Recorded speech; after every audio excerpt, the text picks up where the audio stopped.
Alright guys, welcome back to another episode of Off-Axis Builds. Going to be working on the 2007 Jeep Liberty that I have. I had an issue with the throttle body, so we're going to be replacing that. The reason why I know it's the throttle body is I got a check engine light, and then on top of that I got another check engine light, and that light is actually a, I don't know, it looks like a little lightning bolt. I'll put a link up above to show you what that symbol looks like. Did a little research on it and came out to be the electronic throttle body wasn't, I guess, syncing up with the actual throttle pedal. And anytime that light came on, you'd notice that the throttle would just rev up and then come back down.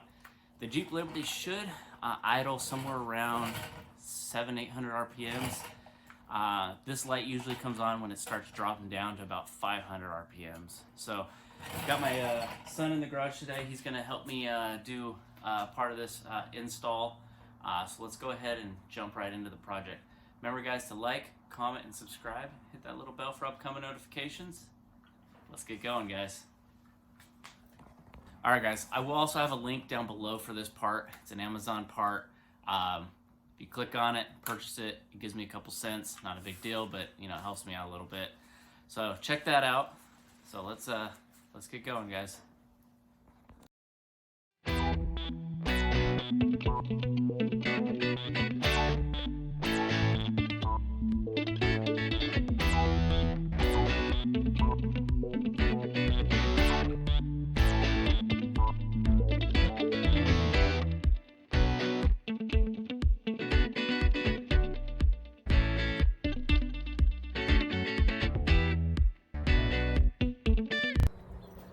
Alright guys, so this part is obviously under the hood. Right back here, okay? So what we're going to be removing is all of this, and then we're going to get to these 4 bolts. I believe those are 10 millimeters, double check, but I believe those are 10 millimeters. So we'll be removing those, and then electrical connection, bolts a new piece in, and hopefully it runs like a champ. Alright, let's get some tools. Alright, first off guys, we're going to remove the positive lead. It's a 10 millimeter wrench. The reason for that, just so we don't get any electrical spark over there. Okay, so go ahead and set that aside. Might as well just remove both.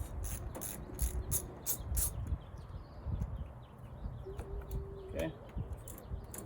Alright. So first part of this project, we've got to remove these electrical fittings, okay?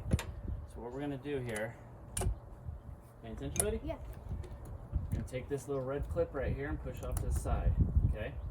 Now we can push down this little lever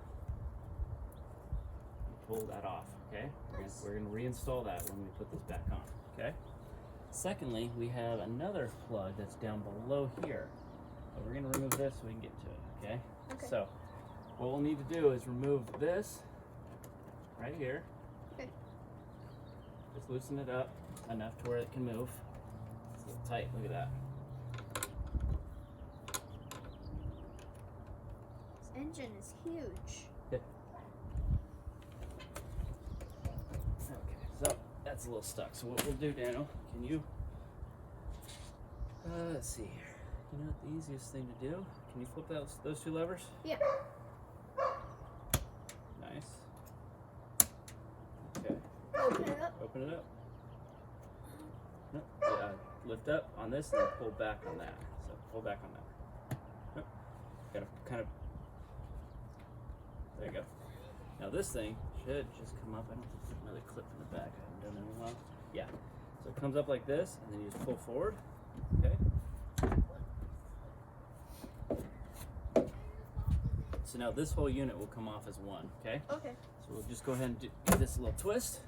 Nice. And that's off. What is that? That is the cap to the air cleaner and the hose to go to the throttle control body. Okay?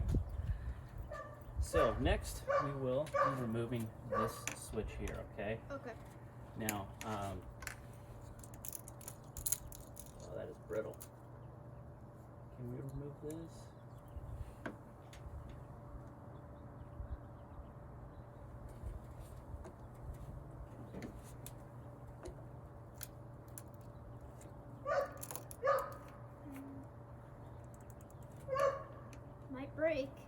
probably going to because it's brittle. Alright, let me get the right tool for that. Alright, Dano. Yes? So, we need to get this guy off here, okay? Okay. In order to do that, there's a button on top and a button on bottom. Okay. It's going to be a little tight, but you got to push down on both of them and pull this whole connection out. Is it that way? Yeah, it is. Wow, that is tight.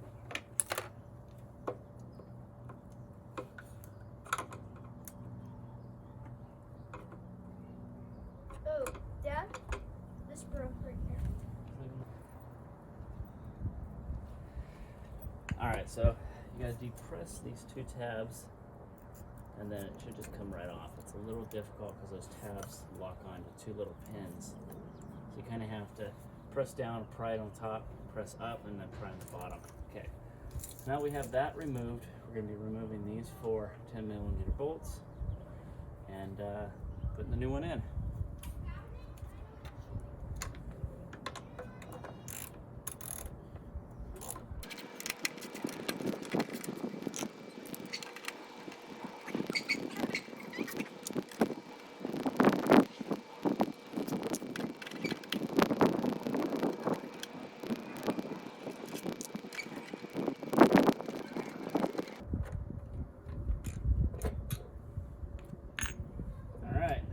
That's that.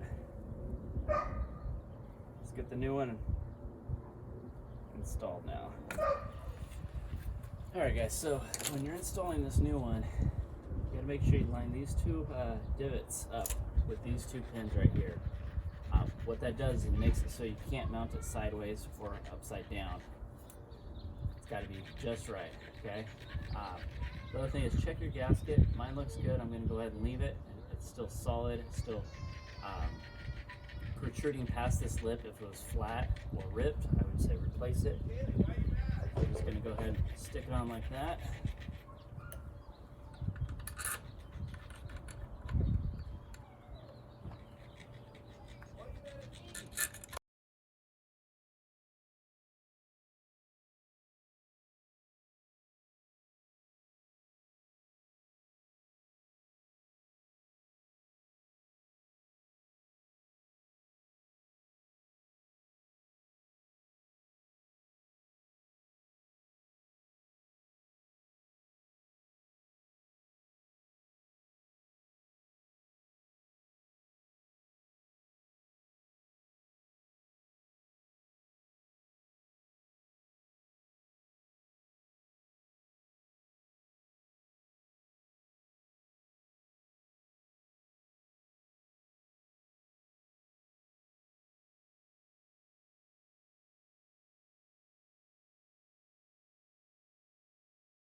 Alright guys, so now that I got it installed, I'm just going to let it get up to temp, check to make sure that light doesn't come back on, and make sure the RPMs stay at about 700 to 800 RPMs.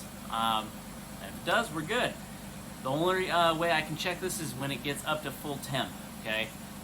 While it's in warm-up mode, or choke, or whatever you want to call it,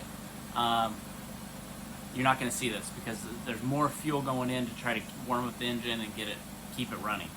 So let's get it up to temp and see what we have. Alright guys, so if you notice, this check engine light over in this corner is actually gone. I think it's right there, one of those two, I can't remember. But anyways, it's gone, it's off. Also over here, that little lightning bolt's not on. And then if you notice the RPMs, they're holding at about 700 RPMs. not fluctuating like before. Before it would actually go down to about 5 and then all of a sudden jump up to a little bit above 1 and then slowly come back down. And whenever time I hit that 5, I'd get a little check engine light over here, that little lightning bolt check engine light. So in any case, I think we fixed it. It's running smooth. I'm gonna drive it for a week and see if that was the problem. All right, guys, thanks for joining me on another episode of Off Axis Builds. I got that part installed. It turned out to run really smooth afterwards. Pretty happy with how it turned out. I think about a 20-minute change out. Daniel helped me do a few things on the car. I learned how to disconnect the battery and disconnect the air cleaner. He couldn't reach over to get those other 4 bolts off that throttle control, so I went ahead and removed that for him, and yeah. All right, guys, thanks for joining me on another episode. Remember, guys, it's always built, not bought. See you on the next one, guys.